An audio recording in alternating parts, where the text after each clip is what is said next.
Welcome to the Horler Outlook. I am Jeremiah Jackson here with Coach Ernst. Now, Coach Ernst, coming off of a tough loss against Ferris State, but although it was a loss, there were some positives. Now, what can you take away from that game? Well, we went into that game knowing it was going to be a battle. Every year it is when we play these guys. And, they're a veteran team. They have 5 graduate seniors. I'm not sure I've ever coached against a team with 5 graduate seniors, 2 other regular seniors. So it was a veteran team. And I think, I think where that comes into play is, going on the road and winning in college sports, college basketball is hard to do. Yeah. And when you have a veteran team, they've been through a lot of wars. And despite their veteran roster, they had a lead down the stretch, and I thought our guys really kept our poise.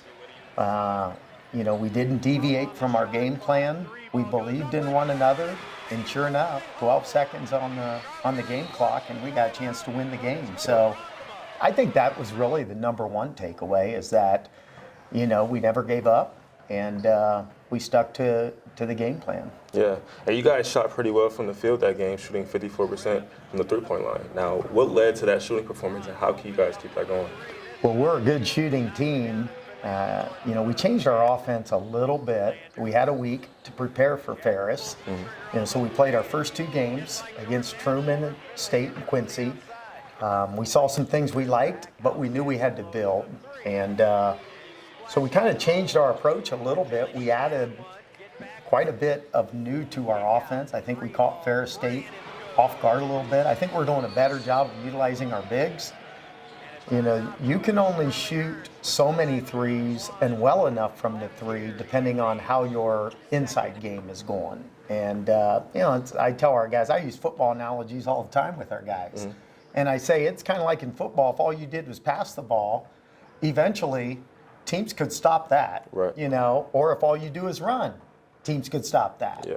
You got to have balance. And the same is true in basketball. If all you do is shoot threes, the good teams will take that away from you. Then what are you left with?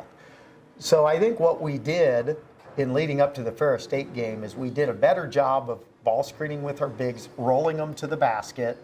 And then when they do pop, because we have bigs that can shoot the ball, when they do pop, they seem to find themselves open more often because they're a little less predictable. So I think that certainly helped. But I think playing at home also helps. Yeah. Now, one of your key players, Joey Edmonds, kind of had a slow start to the season, but came up late last game. Had 9 points late in the game that kind of brought you guys back in the game. Now, what are some things you can do to kind of get him more involved?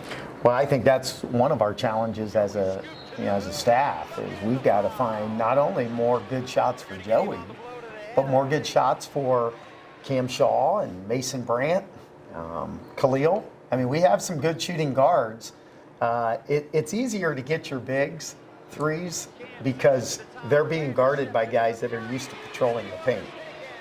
It's a little more difficult to get your guards good looks. And I think the best thing we can do to get our guards the best looks they can get is a consistent running game. In other words, when we get stops on defense and we can run the floor, we can find our guards before the defense gets set. Mm-hmm. And I think that's the best way to get your shooters good looks, is to get defensive stops. Yeah. Now, Grand Valley opened their season with 2 back-to-back losses, but getting their latest win against Quincy. What are your takeaways? Man, they could have won both those games they lost. In fact, it probably should have beaten Ashland. So those were 2 tough road games for them to start. Ashland and Walsh are both very good teams in our league. But I think the thing with Grand Valley is they have a lot of transfers. They have some guys returning from last year's team. So they're a team that's kind of a little bit of a work in progress. But, man, they've got great length. Of course, they're going to have us on their home floor. While I think they're a work in progress from an offensive standpoint, they're a very good defensive team, and they're a really good rebounding team.